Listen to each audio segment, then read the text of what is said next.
Bienvenidos a nuestro tercer video y estamos viendo el tema titulado El ministerio terrenal de Jesús. Y es muy importante que nosotros analicemos estas verdades del ministerio terrenal de Jesús porque nos lleva a una situación de cómo nosotros podemos formar parte en la obra de Dios de acuerdo al sistema del Padre, del Hijo y del Espíritu y no de acuerdo a los hombres. La Escritura dice que es menester obedecer a Dios antes que a los hombres. Así es que lo primero que necesitamos reconocer es que Jesús no hace nada para Dios y que Jesús se convierte en un medio para que la vida del Padre sea expresada a toda la humanidad.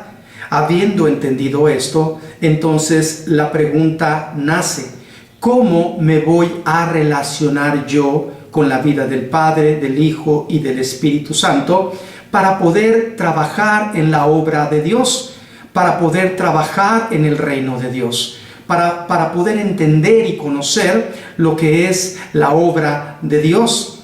Porque a muchos de nosotros nos da alegría y sabemos que es un privilegio poder servir a los demás. Sin embargo, necesita existir un plan correcto y el propósito correcto que Jesús establece para cada uno de nosotros. Y por supuesto que sí hay respuesta en la manera en cómo nosotros nos vamos a relacionar en el ministerio o en nuestra vida cotidiana, en la manera que nosotros vamos a través de nuestras ciudades, de nuestras colonias o de nuestros continentes. Juan 20:21, la Biblia dice: paz a vosotros, como me envió el Padre, así también yo os envío. Aquí viene una verdad muy preciosa y muy hermosa.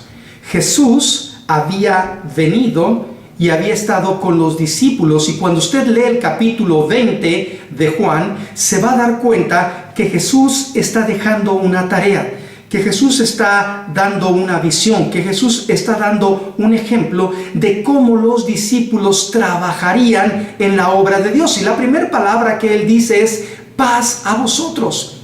Lo que necesitamos entender es que nuestro ministerio o el ministerio al cual fuimos llamados no es un ministerio de un arduo trabajo.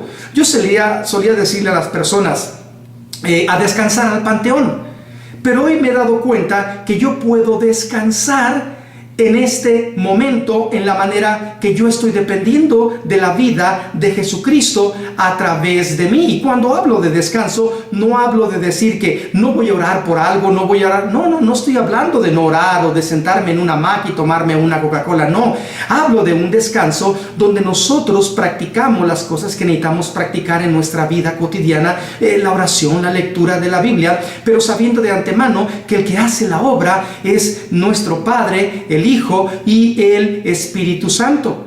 Así es que la primera verdad que nosotros necesitamos entender para poder trabajar y poder ser ministros eficaces en la obra de Dios es entender que somos llamados a descansar. Descansar significa no es que no vayamos a hacer nada, sino más bien que confiamos en que Dios va a hacer las cosas mediante la vida tuya y mediante la vida mía y mediante la vida de toda la humanidad. Y luego Jesús dice: como me envió el Padre, así también yo os envío. Déjeme hacer una pregunta: ¿cómo envió el Padre a Jesús? ¿Jesús haciendo las cosas para el Padre? ¿Jesús decretando las cosas para el Padre? ¿Jesús hablando y decretando la doctrina del Padre para que Él pudiera ser bendecido? ¿Haciendo su propia voluntad? No. Jesús vino como una persona dependiente de la vida de Dios. La vida de Jesús fue una vida completamente dependiente de la vida del Padre, del Hijo y del Espíritu Santo. Así es que el mandato que Jesús nos da en estos tiempos es que tú y yo ahora somos esos medios por el cual la vida del Padre puede ser expresada. Como me envió el Padre, así también yo os envío. ¿Cómo envió el Padre a Jesús? Bueno, Jesús siendo un medio. Ahora, ¿cómo nos envía Jesús a nosotros? Siendo un medio. Hay buenas noticias para ti.